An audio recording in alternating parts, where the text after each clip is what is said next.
ಓಂ ಗಂಗಣಪತಯೇ ನಮಃ. ಎಲ್ರಿಗೂ ನಮಸ್ಕಾರ.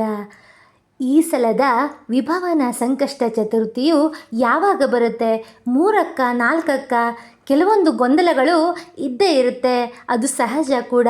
ಅದ್ಭುತವಾಗಿ 3 ವರ್ಷಕ್ಕೊಮ್ಮೆ ಬರುವಂತಹ ಏಕೈಕ ಸಂಕಷ್ಟಿಯಾದಂತಹ ಈ ವಿಭವನ ಸಂಕಷ್ಟ ಚತುರ್ಥಿಯು ಅತ್ಯಂತ ಮಹತ್ವವುಳ್ಳದ್ದು.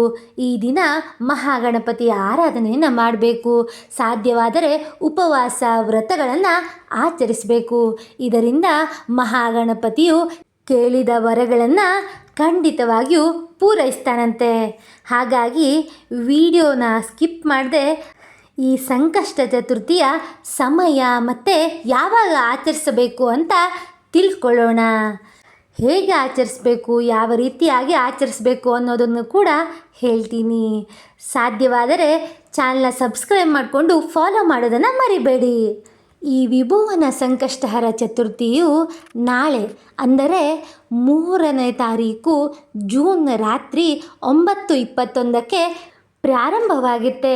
ಇದು 4 ಜೂನ್ ಗುರುವಾರದಂದು ಮಧ್ಯರಾತ್ರಿ 11:00ವರೆಗೆ ಅಂತ್ಯವಾಗುತ್ತೆ.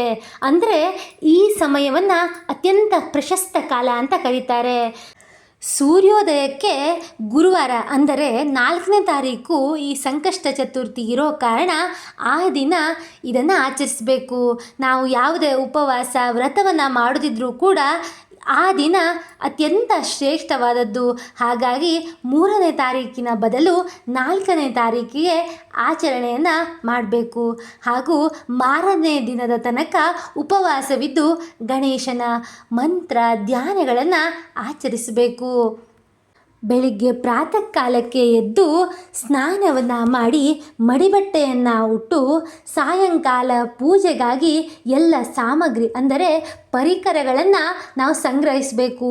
ಹೂವನ್ನು ಕೊಯ್ಕೊಳ್ಳೋದು, ಪೂಜೆಗೆ ಬೇಕಾದಂತಹ ಎಲ್ಲ ಸೌಲಭ್ಯಗಳನ್ನು ನಾವು ತಂದಿಟ್ಕೊಳ್ಳೋದು ಅಂದರೆ ಜೋಡಿಸ್ಕೊಳ್ಳೋದನ್ನು ಹಗಲಲ್ಲಿ ನಾವು ಮಾಡ್ಕೋಬೇಕು. ತದನಂತರ ಸಾಯಂಕಾಲ ಚಂದ್ರನ ಬೆಳಕಿನಲ್ಲಿ ಈ ವ್ರತವನ್ನು ಆಚರಿಸಬೇಕು. ಸಾಧ್ಯವಾದರೆ ಋತ್ವಿಗಳನ್ನು ಕರೆಸಿ ಮಾಡೋದು.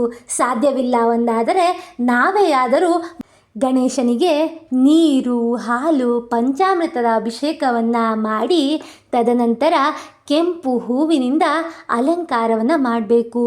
ದೂರ್ವೆಯಿಂದ ಸಹಸ್ರಾರ್ಚನೆ ಅಥವಾ ಅಷ್ಟೋತ್ತರವನ್ನು ಹೇಳುತ್ತಾ ಭಕ್ತಿಯಿಂದ ಬೇಡಿಕೊಳ್ಬೇಕು. ತದನಂತರ ಧೂಪ ದೀಪ ಆರತಿಯನ್ನು ಬೆಳಗಬೇಕು. ಗಣೇಶನಿಗೆ ಪ್ರಿಯವಾದಂತಹ ಮೋದಕ ಕರ್ಜಿಕಾಯಿಯಿಂದ ಅವನನ್ನು ತೃಪ್ತಿಪಡಿಸಬೇಕು, ಅಂದರೆ ನೈವೇದ್ಯವನ್ನು ಮಾಡಬೇಕು.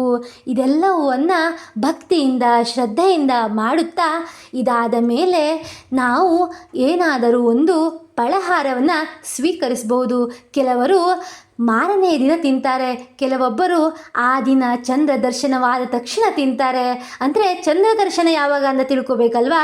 ಆ ದಿನ ಚಂದ್ರ ದರ್ಶನವು 9:54ಕ್ಕೆ ಆಗಲಿದೆ.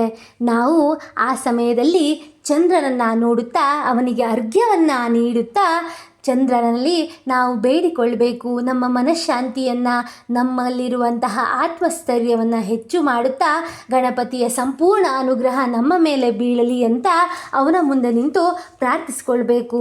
ಅದಾದ ಮೇಲೆ ಗಣಪತಿಯ ಮುಂದೆ ಬಂದು ಎಲ್ಲ ವಿಘ್ನಗಳನ್ನು ನಿವಾರಿಸು, ನಮ್ಮ ಜೀವನದಲ್ಲಿ ಇರುವಂತಹ ಎಲ್ಲ ಕಷ್ಟ ನಷ್ಟಗಳನ್ನು ತೊಡೆದು ಹಾಕಿ ಎಲ್ಲ ಕಾರ್ಯಗಳು ನಿಂತು ಹೋದಂತಹ ಎಲ್ಲ ಕೆಲಸಗಳು ನಿರ್ವಿಘ್ನವಾಗಿ ಮುಂದೆ ಹೋಗಲಿ ಅಂತ ಕೇಳಿಕೊಳ್ಬೇಕು. ಇದರಿಂದ ಮಹಾಗಣಪತಿಯ ಅನುಗ್ರಹ ನಮ್ಮ ಮೇಲೆ ಹಾಗೂ ನಮ್ಮ ಕುಟುಂಬದ ಮೇಲೆ ಖಂಡಿತವಾಗಿಯೂ ಬೀಳುತ್ತೆ.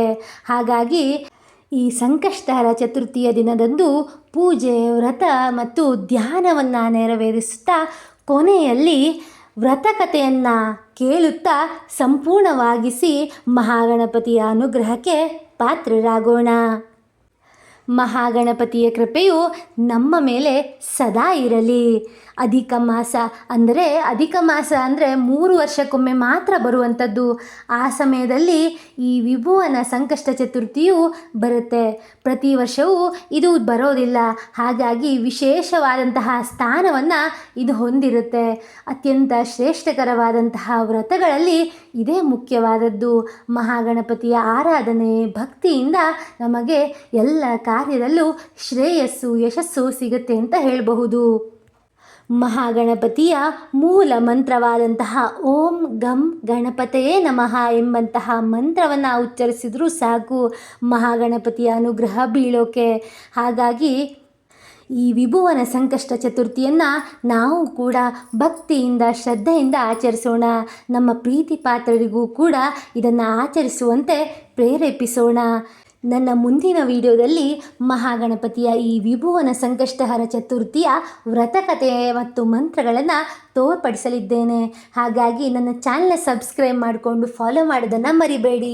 ಇಂತಹ ಹಲವಾರು ಧಾರ್ಮಿಕ ವಿಚಾರಗಳು, ಮಾಹಿತಿಗಳು, ಮಂತ್ರಗಳಿಗಾಗಿ ನನ್ನ ಚಾನಲ್ನ ಫಾಲೋ ಮಾಡೋದನ್ನು ಮರಿಬೇಡಿ. ಸದಾಕಾಲ ದೇವರ ಅನುಗ್ರಹ ನಿಮ್ಮ ಕುಟುಂಬದ ಮೇಲಿರಲಿ. ಧನ್ಯವಾದಗಳು.